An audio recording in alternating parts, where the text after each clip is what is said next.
Hello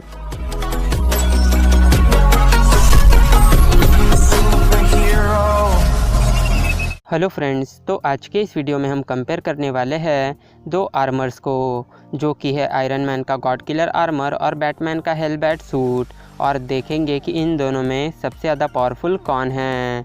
तो स्वागत है दोस्तों आपका और एक डिटेल वीडियो में। तो चलिए आज का ये वीडियो शुरू करते हैं, लेकिन सबसे पहले ओरिजिन। तो अगर बात करें हेलबैट सूट के ओरिजिन की, तो वैसे तो बैटमैन के पास कई सारे पावरफुल आर्मर्स हैं, जैसे justice buster, stealth suit, Batman beyond और थ्रैशर सूट।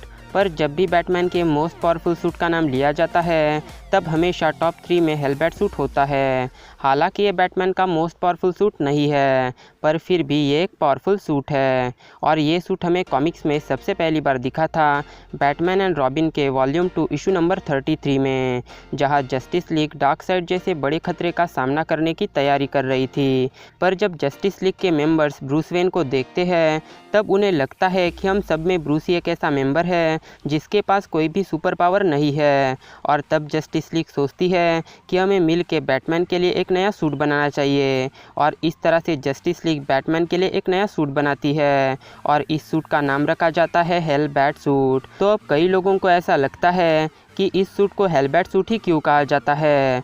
तो इस सूट को पहनकर बैटमैन डार्कसाइड के प्लैनेट अपोक्लिप्स पर जाने वाला था, और अपोक्लिप्स को कॉमिक्स में हेल जैसी एक जगह ही कहा जाता है, और इस वजह से बैटमैन के इस सूट को हेलबैट सूट कहा जाता है। तो हेलबैट सूट को बनाने में जस्टिस लीग के सभी मेंबर्स ने अपना कंट्रीब्यूशन दिया है।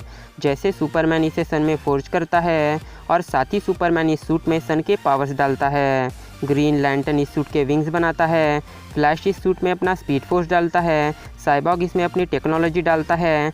एक्वामैन इसमें अपनी मरीन पावर डालता है, और आखिर में वंडर वुमन भी इसमें अपने कुछ पावर्स डालती है। तो अब अगर बात करें गॉड किलर आर्मर के ओरिजिन की, तो वैसे तो आयरन मैन के पास एक से बढ़कर एक आर्मर्स है, बट उन सब में से गॉड किलर आर्मर, जिसे मार्क 2 भी कहा जाता है, वो आयरन मैन का अब तक का सबसे ज़्यादा पावरफुल आर्मर है। और ये आर्मर सबसे पहली बार इंट्रोड्यूस हुआ था अवेंजर्स इशू 5 में, जो कि 2018 को रिलीज़ हुई थी। और इस कॉमिक्स में डार्क सेलेस्टियल्स अर्थ पर अटैक कर देते हैं, और इस सिचुएशन से निपटने के लिए Tony Stark god killer armour को एक्टिवेट कर देता है, जो कि एक सैटेलाइट की फॉर्म में मार्स को ऑर्बिट कर रहा होता है। और इस आर्मर को पावर प्रोवाइड करते हैं 8 न्यूक्लियर रिएक्टर्स, और इस आर्मर की हाइट है 200 फीट।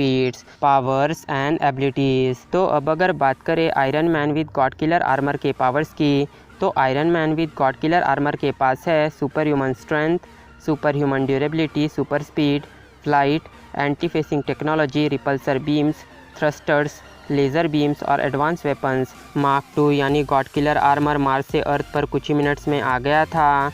मार्क 2 को फुल्ली रिमोट से कंट्रोल किया जा सकता है, और इस आर्मर ने सेलेस्टियल्स को कुछ मिनट तक एक कड़ी टक्कर भी दी है। साथ ही इस आर्मर ने एक डार्क सेलेस्टियल को भी लिफ्ट कर लिया था, जबकि सेंट्री जैसा ओवर पावर सुपर हीरो भी अपनी फुल पावर से एक सेलेस्टियल को बस अपनी जगह से हिला पाया था। बट इस आर्मर का एक ड्रॉबैक है, क्योंकि ये आर्मर बस सिंगल यानी एट अ टाइम एक ही सेलेस्टियल के साथ फाइट कर सकता है, और अगर इस आर्मर से एक से ज़्यादा सेलेस्टियल्स के साथ फाइट की गई, तो वो सेलेस्टियल्स इस सूट को एक खिलौने की तरह तोड़ देंगे। तो अब अगर हेलबैट सूट के पावर्स की बात करें, तो इस सूट से बैटमैन को मिलती है super human strength, super human durability, super speed, flight, shape shifting, enhanced senses, fire resistance, energy absorption, dark force manipulation, underwater breathing और सुपर ह्यूमन स्टेमिना। साथ ही बैटमैन ने इसी सूट से अपोक्लिप्स पर जाकर डार्कसाइड के साथ फाइट भी की है।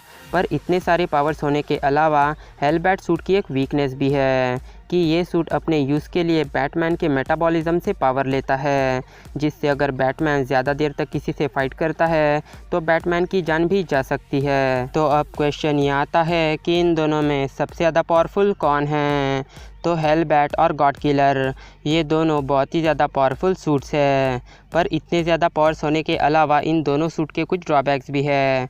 तो अब अगर इस बैटल में मुझे किसी को अपना वोट देना हो, तो मेरा वोट या गॉड किलर आर्मर के साथ है, क्योंकि गॉड किलर आर्मर को स्पेशली बनाया गया है सेलेस्टियल्स के साथ फाइट करने के लिए, और अगर इस सूट से एट अ टाइम एक ही सेलेस्टियल के साथ लड़ा जाए, तो इस सूट से सेलेस्टियल्स को भी हराया जा सकता है। इसके अलावा एक और रीज़न है गॉड किलर आर्मर के जीतने का, और वो रीज़न है हेलबैट सूट का पावर सोर्स, जो कि है बैटमैन का मेटाबॉलिज्म।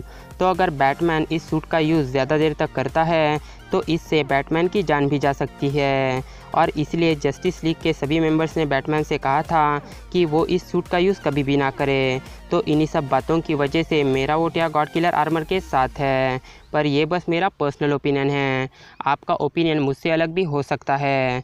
तो अगर आपको इस बैटल से रिलेटेड अपना वैल्यूएबल वोट अगर देना हो तो आप ऊपर आई बटन पर भी अपना वोट दे सकते हैं।